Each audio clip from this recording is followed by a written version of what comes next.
हमारा विषय है परमेश्वर के राज्य में सच्ची महानता का चिन्ह नम्रता है। परमेश्वर के राज्य में सच्ची महानता का चिन्ह है नम्रता।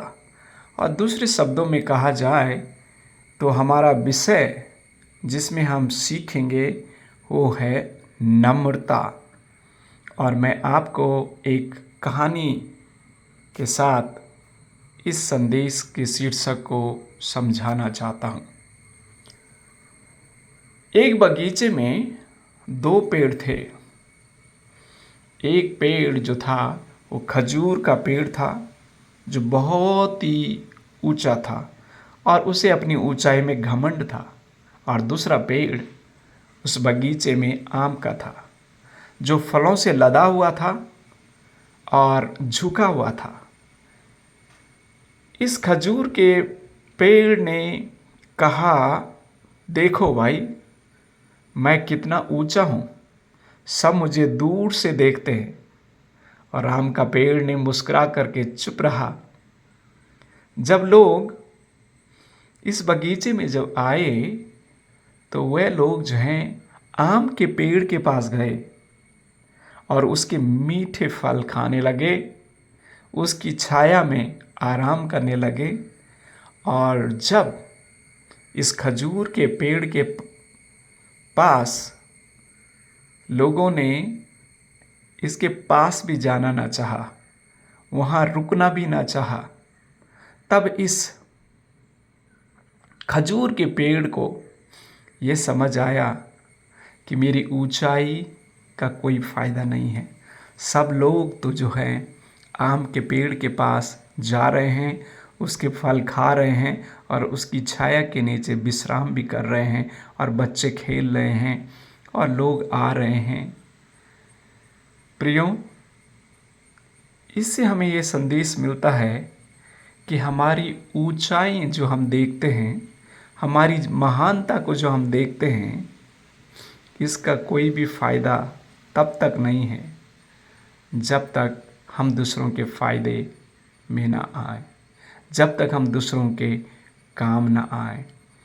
तो हमारे जीवन में जो ये फल हैं, जो हम दूसरों के सामने झुकते हैं आम के पेड़ के समान और दूसरों की मदद के काम आ जाते हैं, तो इस वृक्ष से हमें सीखने की जो आवश्यकता है, जब हमारे जीवन में अधिक फल होते हैं, अधिक फल कहें तो हमारे जीवन में एक अच्छी अच्छी बातें जो परमेश्वर ने हमारे जीवन में दी हैं, ये हमारे लिए एक आशीष है। जब हम उन सब आशीषों को लेकर के अपने जीवन में दूसरों के काम आ जाते हैं, दूसरों की मदद करते हैं, उस फल के समान अपने आप को झुका देते हैं, वो है विनम्रता का प्रतीक। और घमंड का प्रतीक है अपने आप को न किसी के काम आना, न किसी की मदद करना, अपनी अहंकार में रहना, अपने घमंड में रहना, अपनी ऊंचाइयों में रहना, अपने अहंकार में रहना, अपने पैसों का घमंड करना, अपनी सौंदर्यता का घमंड करना और बहुत सारी चीज़ें जो इसमें आप जोड़ सकते हैं। वो घमंड जो है वो हमें दूर करता है परमेश्वर से भी और हमें मनुष्य से भी वो दूर करता है। लेकिन नम्रता हमें मनुष्य के भी पास लेके आती है और परमेश्वर के पास भी लेके आती है। लूका 14 अध्याय उसके 11 वचन में लिखा है, क्योंकि जो कोई अपने आप को बड़ा बनाएगा वो छोटा किया जाएगा, और जो अपने आप को छोटा बनाएगा वो बड़ा किया जाएगा। इस वचन की गहराई बहुत ही गहरी है अगर इसके सार को हम समझें।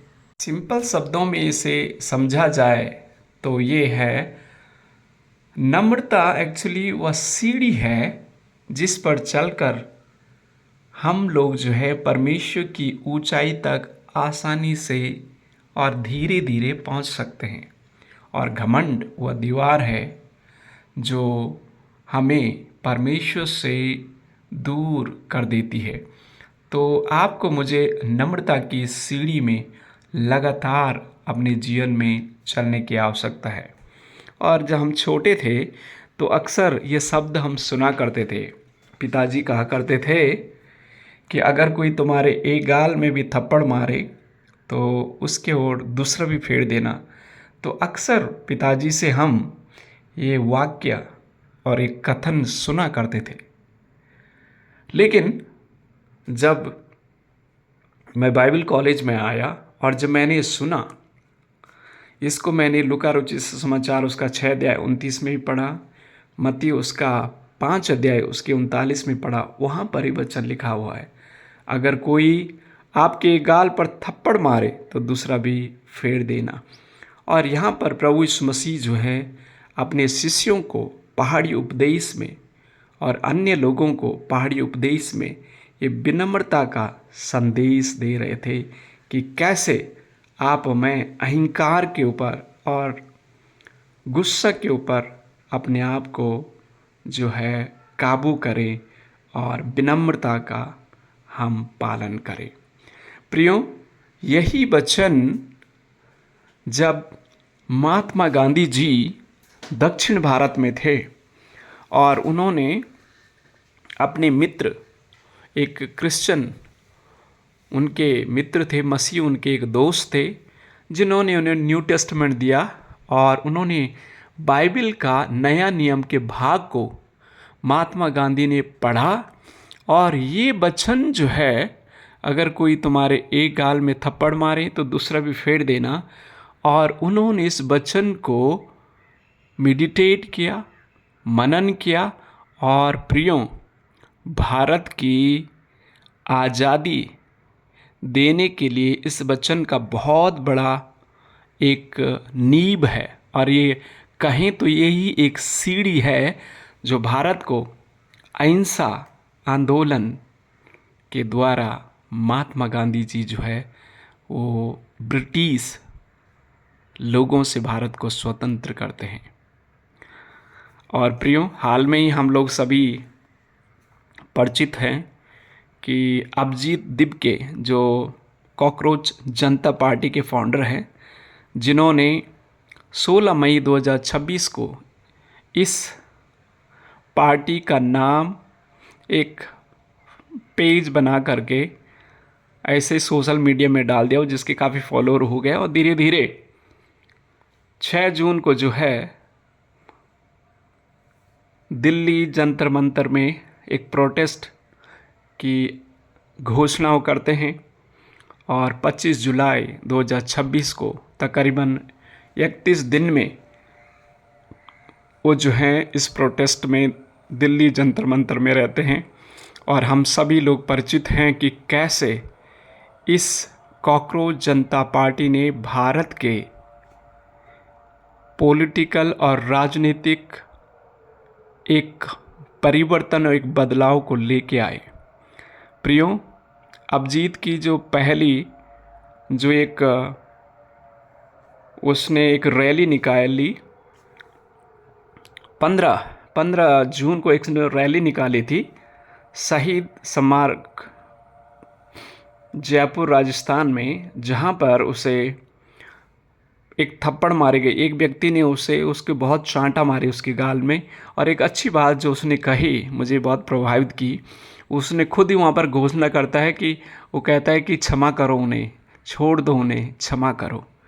और फिर जब हम दिल्ली जंतर मंतर में भी देखते हैं कि इसके ऊपर एक महिला ने भरे मंच में जो खड़े होकर स्पीच दे रहा था, उसके मुंह में जो ब्लू इंक डाल दी, स्याही उसके मुंह में डाली, और फिर भी वो कहता है उन्हें छोड़ो, उन्हें क्षमा करो। प्रियो, इस बच्चे के जीवन में न जाने कहाँ से प्रेरणा आई क्षमा की, but of course the Mahatma Gandhi और भीमराव अम्बेडकर, और ये खुद अभिजीत दिपके अमेरिका बोस्टन में पढ़ रहा था और वहीं से डायरेक्टली वो दिल्ली में आता है। तो कहीं न कहीं इसके जीवन में नॉन वायलेंस यानी अहिंसा का जो एक अंश उसके जीवन में था। और इसी वजह से प्रियो ये आंदोलन ये सफल हो पाया। वर्तमान राजनीतिक पार्टी ने उन पर बहुत सारे आरोप लगाने की कोशिश की और जब 20 जुलाई को ये प्रोटेस्ट शुरू हुआ तो कितनी पिटाई इन जवानों की हुई और फिर भी ये लोग बड़ी शालीनता के साथ, धीरज के साथ, संयम के साथ इसमें वो बने रहे, मार खाते रहे और रिएक्ट उन्होंने नहीं किया। तकरीबन 2-3% जो है इन जवान बच्चों ने रिएक्ट किया होगा, अन्यथा पुलिस ने इनके ऊपर जो है बुरा बर्ताव किया, उन्हें बहुत बुरी तरीके से मारा, अत्याचार इनके ऊपर किया। प्रियो, इस मोमेंट की जो सफलता का राज रहा है वो ये लोग जो हैं रिएक्ट नहीं किए, यानी इन्होंने वायलेंस नहीं किया, अहिंसा के साथ चलते रहें और दूसरे शब्दों में कहें तो एक नम्रता का एक प्रतीक और चित्रण के रूप में ये लोग आगे बढ़े, इसीलिए ये लोग सफल हुए। इसीलिए अहंकारी, घमंड करने वाले, जो कभी झुकने वाली पार्टी नहीं थी, उन्हें झुकना पड़ा और इस्तीफा धर्मेंद्र प्रधान का देना पड़ा। और ये जो पार्टी जो है, जो अपने आप को कहती थी हमारे यहाँ इस्तीफा नहीं होते हैं, उन्हें इस्तीफा देना पड़ा। घमंड जो है चूर हुआ और विनम्रता यहाँ पर जीती गई। प्रियो, ये आपके लिए मेरे लिए एक वर्तमान में हाल में हुई जो एक घटना है, जो पूरी दुनिया में इसका संदेश गया है कि भारत के जनजी जो है वो जो है लड़ाई झगड़े करने वाले नहीं हैं, अहिंसा का पालन करने वाले हैं, महात्मा गांधी के राह में चलने वाले लोग हैं और भीमराव अंबेडकर के राह में चलने वाले लोग हैं।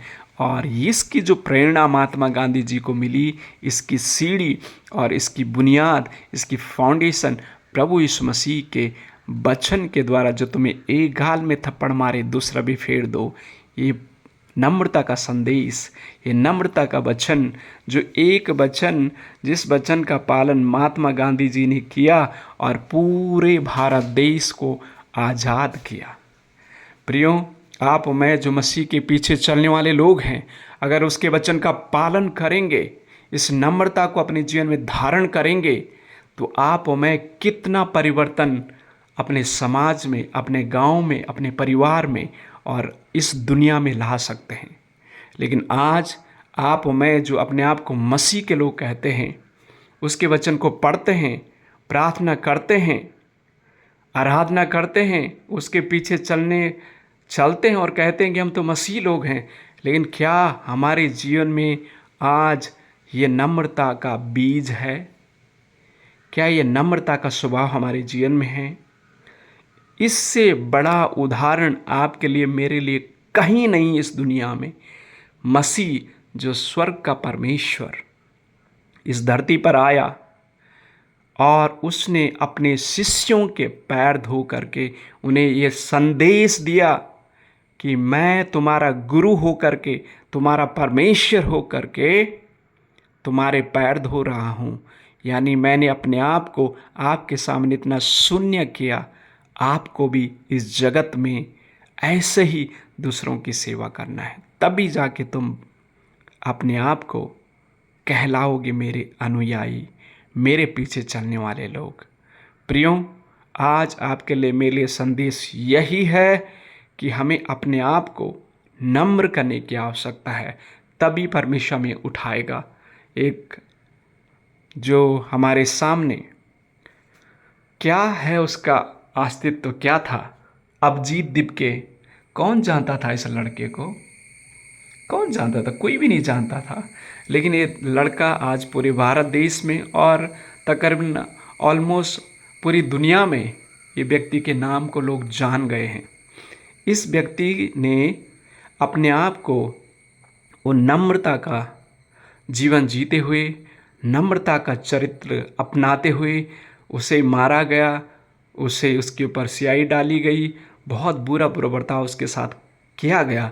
फिर भी ये लड़का जो है अपने आप को नम्रता के साथ, दीनता के साथ और सभी को यही कहता गया, लड़ना नहीं है, रिएक्ट नहीं करना, शांति व्यवस्था के साथ बने रहो। इसने एक परिवर्तन लेके आया भारत में। एक नया बदलाव लेके आया है।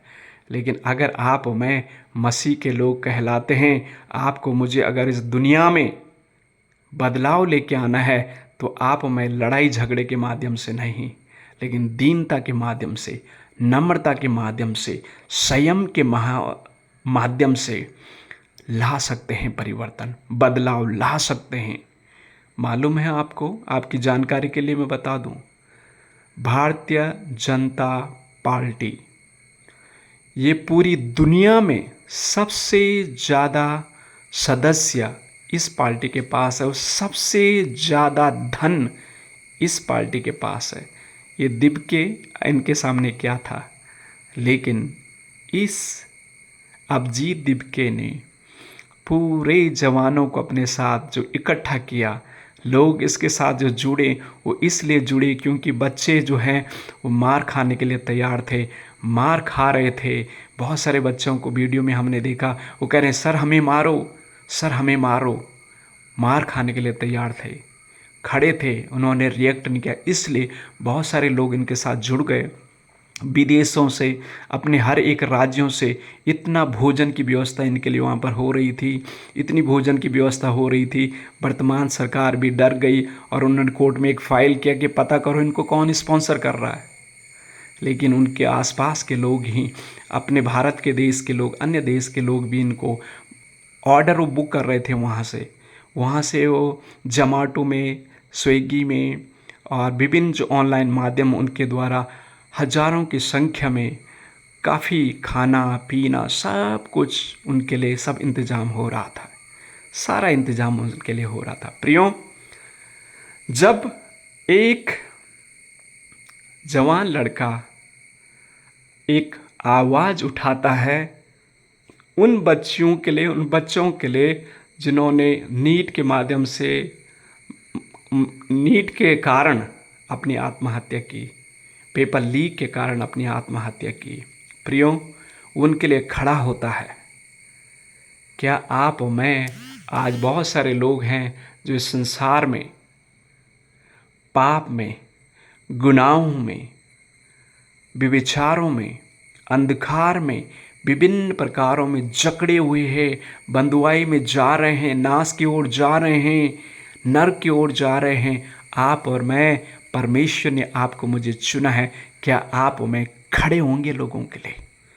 जब आप और मैं खड़े होंगे, परमेश्वर हमारे साथ खड़ा होगा, परमेश्वर हमारी ज़रूरतों को पूरा करेगा, परमेश्वर हमारे लिए लड़ेगा। आपको मुझे सिर्फ खड़े होने की आवश्यकता है, नम्रता का जीवन जी करके, अहिंसा का पालन करते हुए, नॉन वायलेंस का पालन करते हुए। मसीह लोगों को पहली सेंचुरी से, पहली शताब्दी से मारा जा रहा है, उनके ऊपर झूठे आरोप लगाए जाते, उन्हें जेलों में डाला जाता है। लेकिन आज भी मसीह लोग पूरी दुनिया में फैलते जा रहे हैं, कोई उन्हें रोक नहीं पाएगा, न कोई ताकत थी, न है, न होगी। लेकिन आपको मुझे उसकी गवाही देने की आवश्यकता है, आपको मुझे मसीह का संदेश दूसरों को बताने की आवश्यकता है। प्रियो, आज जैसे मैंने कहा, हमारा संदेश का जो शीर्षक है वो है नम्रता। लूका रचित सुसमाचार उसके 14 अध्याय में जब हम पढ़ते हैं, उसके 1 पद से लेकर 11 पद तक, यहाँ पर प्रभु यीशु मसीह को जो है एक फारिसी के घर में प्रभु यीशु मसीह को आमंत्रित किया जाता है। और प्रभु यीशु मसीह फारिसी के घर में थे, और जब फारिसी के घर में थे तो वहाँ पर एक घटना को हम देखते हैं। यहाँ पर एक मनुष्य जो है, उसे लिखा हुआ है जलंधर का रोग था। जलंधर का रोग मतलब इसके शरीर में जो सूजन की इसको बीमारी थी।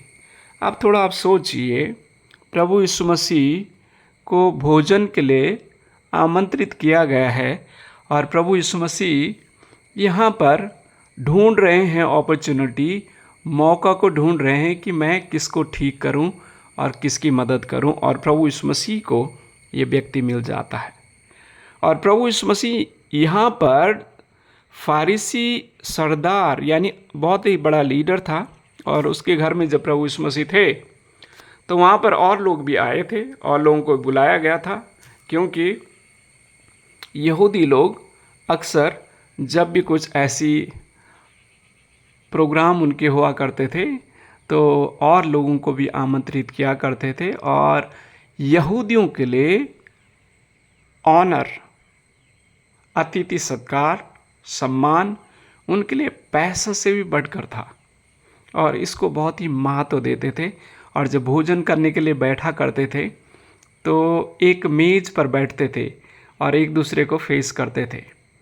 जैसे डाइनिंग टेबल में बैठते हैं, एक मेरे तरफ देख रहा, मैं उसकी तरफ देख रहा हूँ, तो इस तरीके से बैठने की उनकी प्रथा और नियम हुआ करते थे। अब यहाँ पर प्रभु यीशु मसीह, जैसे ही प्रभु यीशु मसीह इस व्यक्ति को देखते हैं तो प्रभु यीशु मसीह, वहाँ पर और भी लोग थे, लिखा है व्यवस्थापक थे, यानी वहाँ के जो मूसा की व्यवस्था का कानून मानने वाले लोग भी वहाँ पर थे, और ये लोग बहुत ही ज्ञानवान बुद्धिमान लोग वहाँ थे। फारिसी लोग भी थे। फारिसी लोग वह लोग थे जो प्रभु परमेश्वर की, जो मूसा के द्वारा 5 किताबें लिखी गई थी, उनको मानते थे, और साथ ही वो अन्य नियमों को और नियम और कठोर कानून बना करके लोगों को सिखाया करते थे, ताकि वो लोग उनकी व्यवस्था और उनकी प्रथा और उनकी रीति रिवाजों का पालन किया करें। तो ये सब लोग वहाँ पर थे। यीशु मसीह यहाँ पर उनसे एक बात पूछता है कि क्या सबत के दिन में, यानी हमारे शब्दों में कहें, हमारे वर्तमान कॉन्टेक्स्ट में कहें, तो क्या मैं संडे के दिन में जो है किसी को ठीक करना उचित है? तो उनके हिसाब से, उनकी व्यवस्था के अनुसार संडे को कोई भी कुछ काम नहीं करना था, बिल्कुल आराम था, प्रार्थना करनी थी बस, उसके बाद और कुछ काम नहीं। प्रभु यीशु मसीह यहाँ पर उन्हें समझाते हैं और कहते हैं कि अगर तुम्हारा गधा या बैल कोई गिर जाए गड्ढे में तो क्या उसको निकालोगे नहीं? वो लोग चुप रहते हैं, कोई जवाब नहीं देते हैं। और यहाँ पर प्रभु यीशु मसीह जो हैं, इस जो लिखा है जलंधर, यानी जिसके शरीर में सोजन आ रखा था, इस व्यक्ति को चंगा करते हैं, ठीक कर देते हैं। और ये बात जो है इन लोगों को अच्छी नहीं लगती है, और ये लोग जो हैं वो प्रभु यीशु मसीह को घात करना और उसे पकड़ना और उसके ऊपर झूठे आरोप ये सब लगाना चाहते थे। अब दूसरी घटना का वर्णन यहाँ पर है।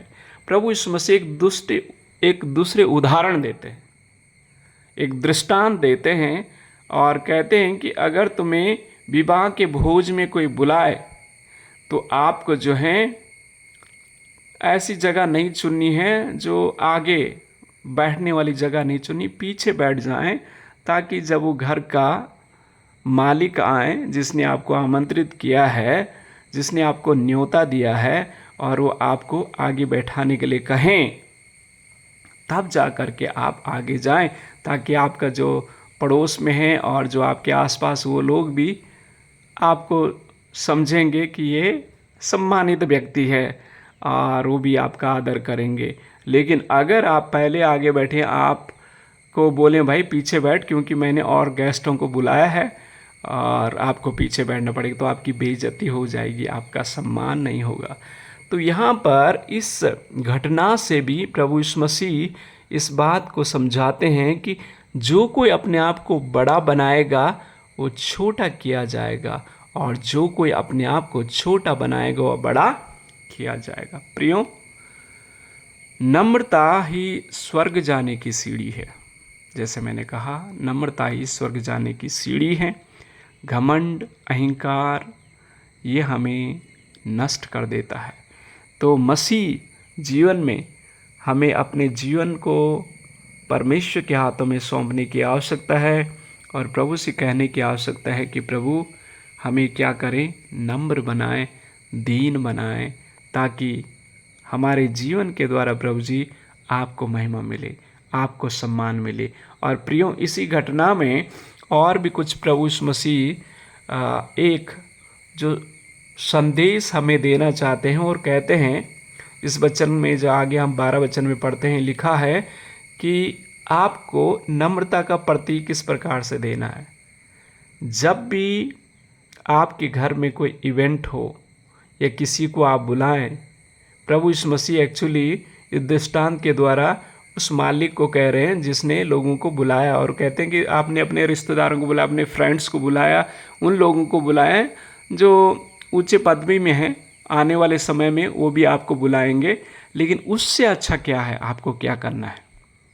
आप क्या कीजिए कि जो लोग जो हैं कंगाल हैं, यानी गरीब हैं, टुंडे हैं, टुंडे कहें दूसरे शब्द क्रिपल हैं, जिनके हाथ पैर मतलब इस योग्य नहीं है वो कि कुछ काम करें, और लिखा लंगड़े हैं और अंधे हैं, उन लोगों को बुला और उनकी सेवा कर, उन्हें वो भोजन दिए, ताकि वो लोग जो हैं आपको वापस नहीं दे पाएंगे। आप उम्मीद भी उनसे नहीं कर सकते हैं कि आपको बुलाएंगे और आपको वो इस भोज में आपको कभी आमंत्रित कर पाएंगे। तो ऐसी आपको दूसरों की क्या करो, मदद करो, दूसरों की सहायता करो। तो प्रियो, नम्रता हमें अपने जीवन के द्वारा लागू कैसे कर सकते हैं? जब भी हम लोग एक अवसर ढूंढें दूसरों की मदद करने के लिए, परमेश्वर ज़रूर हमें अवसर देंगे, ऐसे मौका देंगे कि क्यों ना हम लोग भी ऐसे ज़रूरतमंदों की मदद करें, ऐसे लोगों की सहायता करें जो सचमुच ज़रूरत में हैं, जो लोगों के लिए कोई भी खड़ा नहीं होता है, जिन लोगों की कोई भी मदद करता नहीं है, ऐसे लोगों के लिए हमें भी खड़े होने की आवश्यकता है। ऐसे लोगों की हमें मदद करने की आवश्यकता है, ताकि परमेश्वर के द्वारा उनको भी एक एहसास होने पाए कि कोई भी है, कोई तो है हमारी जो चिंता करता है, और परमेश्वर का कहीं ना कहीं वो लोग भी धन्यवाद देंगे। प्रियो, तो इस तरीके से हम अपने जीवन में जो है नम्रता को लागू करें। ऐसे लोग जो हमारे समाज में हैं, जो बेसहारा हैं, जिनकी मदद कोई नहीं कर सकता है, उनकी हम भी मदद करें। जब भी आपके घर में, आपके एरिया में कोई इवेंट हो, कोई भी चीज़ आप करते हो, कुछ ऐसे लोगों को जो सचमुच बेसहारा हैं, उनको भी इनवाइट करें और उनकी भी मदद करें, उनकी भी सहायता करें। जैसे भी आप कर सकते, खाना दे करके या आर्थिक मदद दे करके, या कोई भी जो मदद आप कर सकते हैं ज़रूर करें। उसके द्वारा परमेश्वर को महिमा मिलेगी। और इस सारी घटना से एक चीज़ तो हमें सीखने की बहुत ही आवश्यकता है कि प्रभु यीशु मसीह हमेशा, भले वो कहीं भी हैं, किसी भी जगह उन्हें आप देखते हो, हमेशा ज़रूरतमंदों को ढूंढते थे। अब देखिए, यहाँ पर प्रभु यीशु मसीह को भोजन के लिए आमंत्रित किया गया। यानी अगर आप मैं होते तो हम तो सिर्फ, अगर अच्छे भोजन हमारे सामने, तो हमारा ध्यान सिर्फ खाने में रहेगा, इधर उधर नहीं रहेगा। लेकिन प्रभु यीशु मसीह का ध्यान इस संसार के भोजन में नहीं, संसार की उन सब चीज़ों में नहीं था, लेकिन उसका ध्यान था कि कैसे मैं किसी के काम आऊँ, कैसे मैं किसी की मदद करूँ। प्रियो, यही है नम्रता का संदेश, यही है नम्रता की सीढ़ी, यही है नम्रता का राह, यही नम्रता का नमूना। जब भी आप ऊंचाइयों में जाते हैं, जब भी आपको ऐसी जगहों में परमेश्वर भेजता है जहाँ पर आपको लगे सब तो बिंदास है, सब अच्छा है, सब बढ़िया हो रहा है, सब आनंद की बात है, संसार की दृष्टि में सब सुख सुविधा है, आनंद है, सब बढ़िया है, क्या आप ऐसी परिस्थिति में एक अवसर ढूंढते हैं कि कैसे मैं किसी की मदद आऊँ, कैसे मैं किसी की मदद करूं, कैसे मैं किसी की सहायता करूं, कैसे मैं किसी ज़रूरतमंद की मदद का कारण बन जाऊं? प्रियो, ऐसा आपको मुझे करने की आवश्यकता है। इस संसार में बहुत सारे लोग आज भी ज़रूरत में पड़े हुए हैं। बहुत सारे लोग इस संसार में पाप की बीमारियों में, विभिन्न प्रकार की समस्याओं में, ये बेचारा तो शरीर में सोजन की वजह से, लेकिन आज लोगों के मस्तिष्क तमाम प्रकार की बुराइयों से भरे हुए हैं। उनकी देह प्राण आत्मा पाप में, गुनाहों में, नफ़रतों में, अहंकार में, आलोचनाओं में, विभिन्न प्रकारों से भरी हुई है। आज उस सोजन से, उस भारीपन से उन्हें मुक्त करने के लिए आपको मुझे परमेश्वर ने चुना है। अवसर ढूंढे, मौका ढूंढे और दूसरों की मदद करें। परमेश्वर आपकी मदद करेगा, परमेश्वर भी आपकी सहायता करेगा। और परमेश्वर आपके लिए लड़ेगा। जैसे मैंने एग्जाम्पल भी दिया, अभिजीत दिपके एक अनजान लड़का, 30-32 साल का लड़का, आज भारत में एक नया परिवर्तन लेके आया राजनीति में। तो आप और मैं जब हम किसी काम को करने के लिए कदम बढ़ाते हैं, उसके लिए सारी मदद परमेश्वर करता है प्रियो, सारी सहायता वो करता है।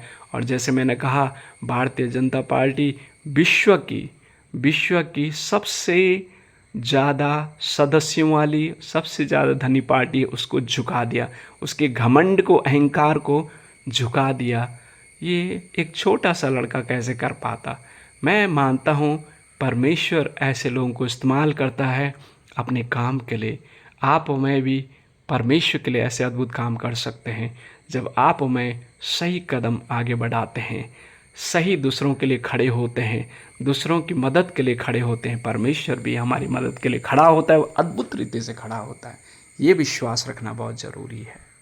प्रेरितों का काम उसका 28 अध्याय उसके 11 वचन से 16 वचन तक जो हम पढ़ते हैं, यहाँ पर प्रेरित पौलुस के जीवन से हमें सीखने के लिए जो मिलता है प्रियो, वो ये है कि हर परिस्थिति में परमेश्वर की गवाही हम दें। हर परिस्थिति में, हर समय परमेश्वर की गवाही दें, परमेश्वर के प्रेम के बारे में हम दूसरों को बताएं।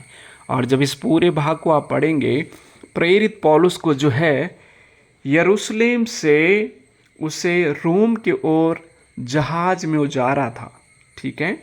और जब ये जहाज में जा रहा था, वो जहाज जो है वो टूटने लगा आंधी तूफान के कारण।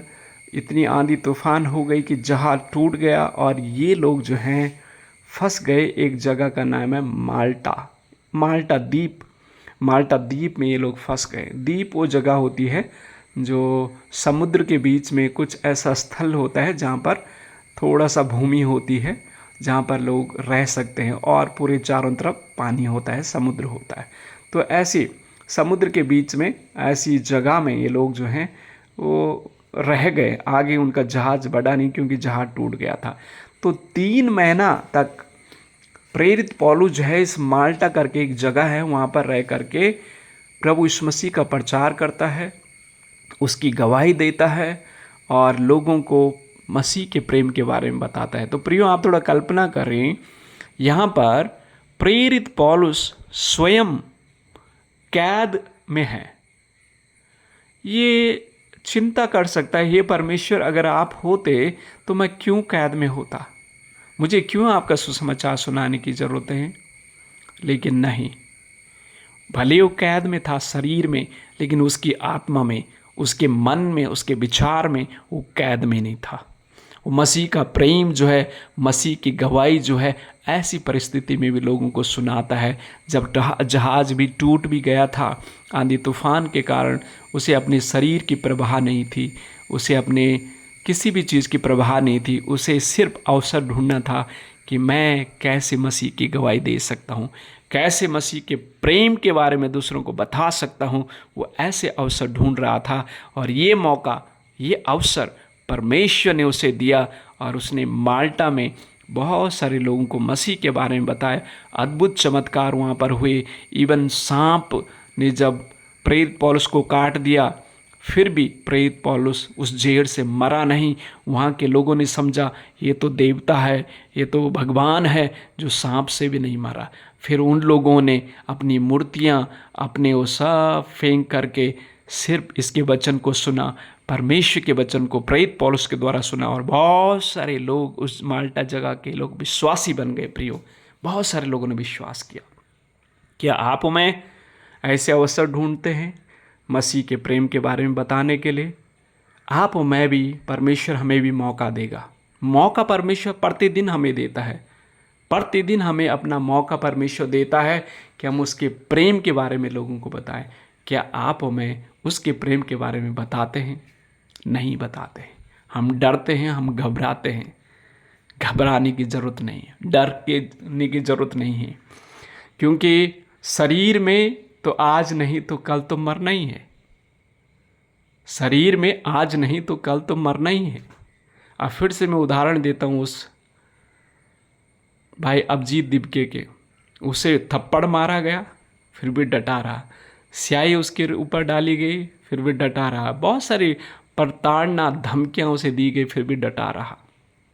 प्रियो, पुलिस के द्वारा, प्रशासन के द्वारा उसके इस आंदोलन को मिटाने के लिए पूरी तैयारी की गई, पूरी फोर्स भेजी गई, लेकिन डटा रहा।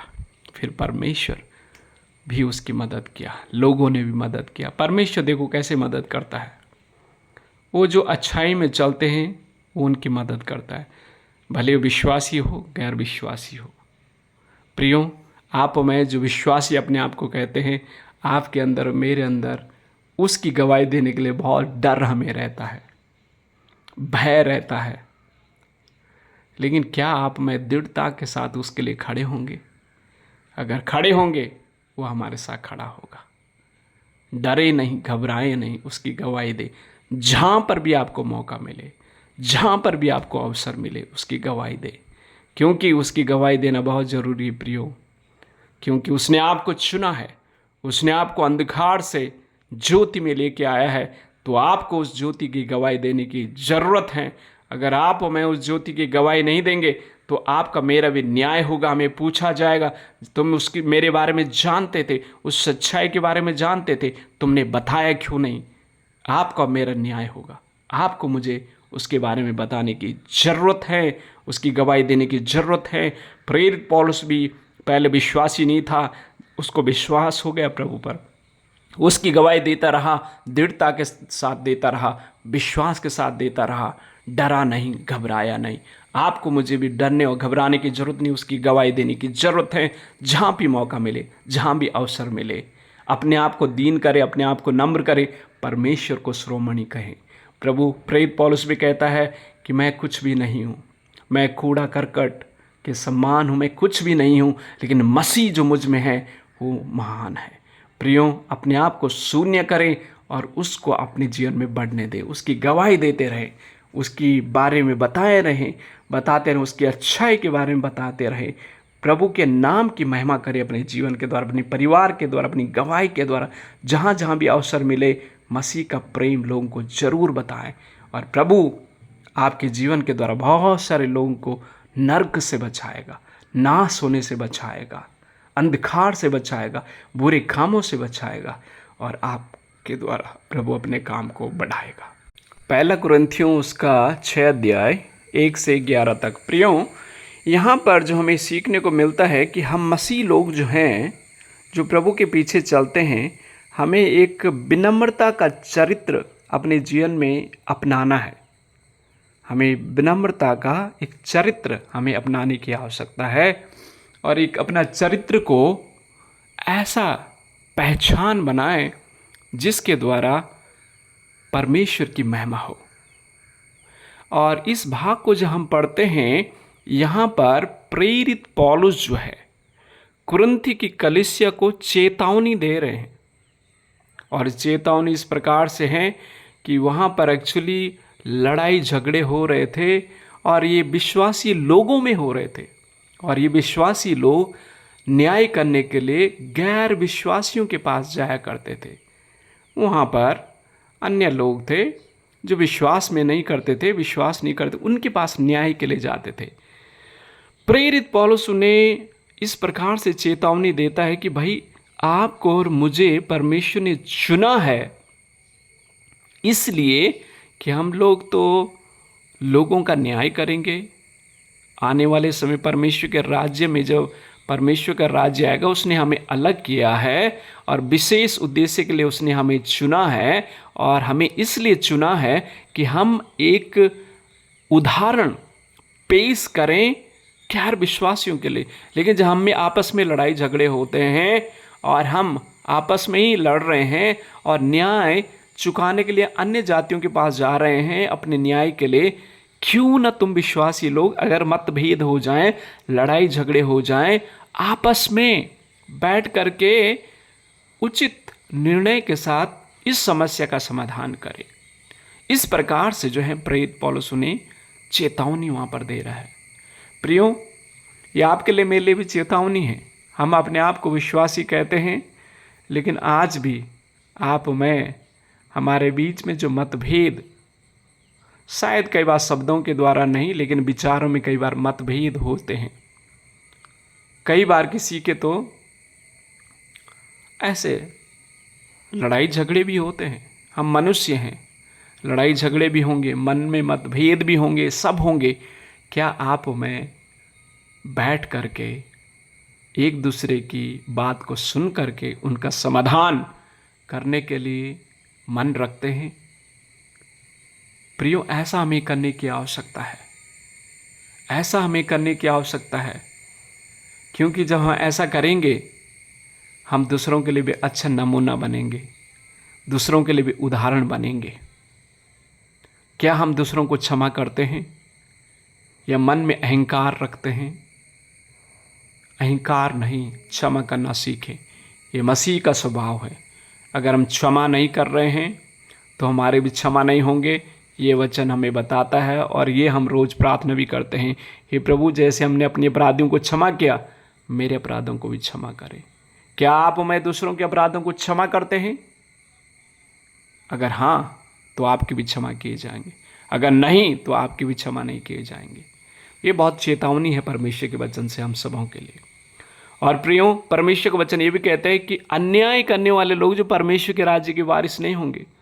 धोखा करने वाले, वैश्यगामी करने वाले, मूर्ति पूजक, परस्त्री गमन, लुच्चे, पुरुषगामी, चोर, लोभी, पियक्कड़, गाली देने वाले, अंधेर करने वाले परमेश्वर के राज्य के वारिस नहीं होंगे। प्रियो, ये चेतावनी है हमारे लिए। अगर हमारे जीवन में भी ऐसी ऐसी बातें हैं आज भी, तो आप मैं अपने आप को अपने शब्दों में तो कहेंगे हम मसीह के पीछे चल रहे हैं, लेकिन आप मैं उसके राज्य के वारिस नहीं होंगे। लेकिन अगर आप मैं परमेश्वर के वचन का पालन करते हैं, वचन हमें ये भी सिखाता है कि मसीह के लहू के द्वारा हम लोग धोए हुए लोग हैं, पवित्र किए लोग हैं। तो पवित्र किए हुए लोग, हमारे विचार, हमारे शब्द, हमारा जीवन भी पवित्र होना बहुत ज़रूरी है। हमारे जीवन के द्वारा दूसरों को आशीष मिलना जरूरी है।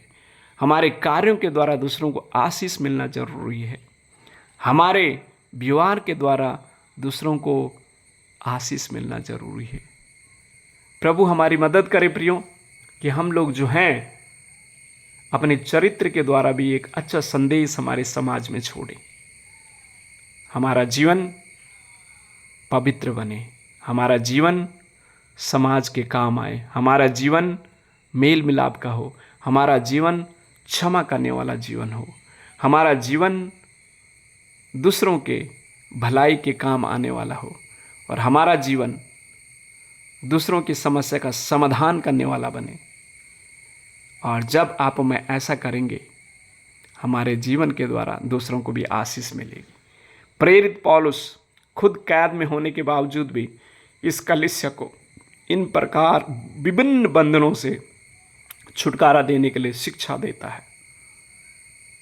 हमारे प्रभु यीशु मसीह क्रूस में अपने आप को कुर्बान करते हैं आपके लिए, मेरे लिए, ताकि हम जो हैं इन सारे गंदगियों से, सारे विभिन्न प्रकार से बाधाओं से, बंधनों से मुक्त हो जाएं, आज़ाद हो जाएं, उसकी राह में हम चलने वाले बने। प्रभु हमारी मदद करें कि हमारा जो चरित्र है, हमारी जो जीवन है, हमारी जो पहचान है, वो विनम्र बने, समस्याओं को समाधान करने वाले लोग हम बने, दूसरों को क्षमा करने वाले लोग बने। प्रभु हमारी मदद करें। और प्रियो, यशायाह उसका 24 अध्याय 1 से 5 तक पढ़ेंगे तो उसका सारांश ये है। घमंड एक्चुअली हमें परमेश्वर से दूर करता है प्रियो, और नम्रता हमें परमेश्वर के निकट लेके आती है। तो आज चुनाव आपका है। अगर आप घमंड को अपने जीवन में रहने देंगे, आप परमेश्वर से दूर चले जाएंगे। अगर नम्रता अपने जीवन में बना के रखेंगे, तो आप परमेश्वर के निकट आते जाएंगे। जैसे मैंने कहानी में बताया, खजूर का पेड़ ऊंचा तो था, लेकिन न उसमें फल थे न छाया थी। आम का पेड़ नीचा था, फल लदे हुए थे, छाया भी थी, दूसरों के काम आए। अपने आप को नम्र बनाएं, दूसरों के काम आए। प्रभु हमारी मदद करें, सहायता करें और ये वचन हमारे लिए आशीष का कारण बने। इसको हम सुनने वाले नहीं, लेकिन दूसरों को भी सुनाने वाले लोग बने और दूसरों के काम आने वाले लोग भी बने। गरीबों की मदद करें, बेसहारों की मदद करें। जब भी आपके घर में कोई भी इवेंट हो, भले बर्थडे हो, भले शादी हो, वेडिंग एनिवर्सरी हो, कोई भी इवेंट हो, अपने रिश्तेदारों को हम बुलाते हैं, मित्रों को बुलाते हैं और बुलाने भी चाहिए। लेकिन उसमें से कुछ ऐसे अनजानों को, ऐसी गरीबों को, विधवाओं को, अंधों को, लंगड़ों को, बैरों को और गूंगों को और गरीबों को, कुछ ऐसे लोगों को चुने जो उस ऐसे मौके में आ सके और उन्हें परमेश्वर का प्रेम एहसास हो सके। प्रियो, ये करना ज़रूरी है। इससे ही परमेश्वर को महिमा मिलेगी, क्योंकि उन लोगों को तो कौन बुलाएगा, कोई नहीं बुलाता। लेकिन जब आप बुलाएंगे, उन्हें एक संदेश आप दे सकते हैं, एक परमेश्वर का स्पर्श उनके हृदय में आप छोड़ सकते हैं और अन्य लोगों को भी ऐसे अवसर में आप बता सकते हैं कि हमें ऐसा हमारा परमेश्वर सिखाता है। प्रियो, एक नया रिवोल्यूशन आ जाएगा समाज में और आपके क्षेत्र में, आपके जीवन में, आपके परिवार में। प्रभु आशीष दे। नम्रता का जीवन अपने जीवन में, समाज में छोड़ें। प्रभु इसके द्वारा आपको बहुत उठाएगा। आमीन। God bless you all.